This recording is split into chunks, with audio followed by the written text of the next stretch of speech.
Hello, আসসালামু আলাইকুম। এখন আসলে লালবাগের কেল্লাতে আছি। এখানে এখনো কোনো ভালো কিছু দেখতে পাইনি। মনে হচ্ছে আমি পার্কে এসেছি। জায়গাটা অনেক সুন্দর। মানে just looking like a wow! ৳৩০ ticket কেটে এখানে আসলে আমি ৳৩০ কোটি একটা ফিল পেয়েছি। কিন্তু একটা কথা আমি বারবার বলতে চাই, এটা আসলে কি পার্ক? পার্ক ছাড়া আমি এখানে কিছুই না। একটু আপনারা লক্ষ্য করলে দেখতে পারবেন আমার পেছনে আমার পেছনে সবাই জুড়ায়, জুড়ায় বসে আছে।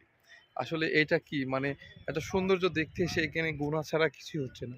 মানে মানে আমার মনে হয় যে এখানকার যারা আছে দায়িত্বে এদের উচিত এখানে ছেলে-মেয়ে ঢুকবে, ঘুরবে বাট বসে, বসে কোনো খারাপ কিছু করবে না এটাই আমার চাওয়া।